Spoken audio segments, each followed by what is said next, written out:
Sa atin naman pong pagbabalik sa kasaysayan, alamin natin kung paano nagsimula ang Wikipedia at ang paggamit nito sa pagtuturo ng kulturang Pilipino. Mula yan kay Xiao Chua sa Showtime. Ako ay Pilipino.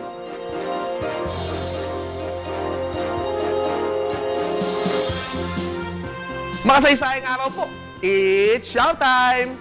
Noong ako ay nasa grade 2 pa lamang, pinadalhan kami ng aking lola Ching mula sa Canada ng isang lumang 1957 encyclopedia. Mula sa aming tahanan sa probinsya ng Tarlac, habang nakadapa o nakaupo sa ibabaw ng mesa, tila nalibot ko ang buong mundo at nakilala ko ang napakaraming mga importanteng tao. Nakatulong din ito sa aking pag-aaral. Ngunit luma na ito, kaya naman noong 1999, pinaghirapang hulugan ng tatay ko ang isang bagong ensiklopedia na nagsasabing si Joseph Estrada na ang Pangulo ng Pilipinas. Napakamahal nito, kaya naman nakikita kong maswerte ang mga kabataan ngayon dahil mayroon ng internet at maaari nang maglakbayan sa daigdig sa pamamagitan ng malawak na cyberspace. At hindi maiiwasan ng mga nag-aaral ang Wikipedia. Ang Wikipedia ang ensiklopedia na unang-unang lumilitaw sa mga search engine na katulad ng Google kung mayroon kang hinahanap na impormasyon. Ang Wikipedia ay nagsimula noong January 15, 2001, isang araw bago pumutok ang EDSA-2 sa Pilipinas. Ang konsepto, kaiba sa mga ensiklopedia na inilala ko noon, nais nilang ito ay maging libre o open source at isulat hindi lamang ng ilang mga eksperto kundi yaong may kaalaman sa iba't ibang bahagi ng daigdig at may mga volunteer na Wikipedia editors. Kahit sino sa atin na maaaring magdagdag ng artikulo o larawan o magwasto ng mga artikulo. Kung noon, tanging ang may mga kayang bumili ng mga ensiklopedia lamang ang maaaring maka-access sa mga impormasyon. Ngayon, kahit na sino, maaaring makakuha ng impormasyon ng libre sa kanyang wika.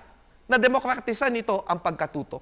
As of October 2014, 33.7 million na ang artikulo, daig pa ang pinakamahal na encyclopedia sa 287 na mga wika sa daigdig na pinakikinabangan ng tinatayang 100 milyong mga tao.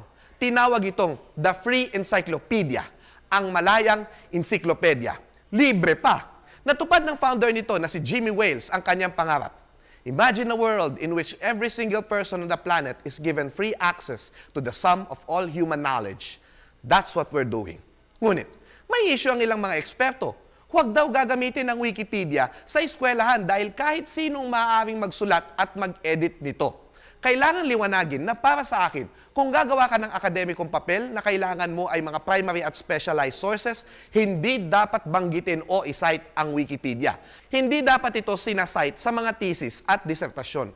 Ngunit, kung gagamitin mo ito upang magkaroon ka ng batayang kaalaman at tuntungan kung saan makakabasa ng iba pang impormasyon, malaki ang maitutulong ng Wikipedia.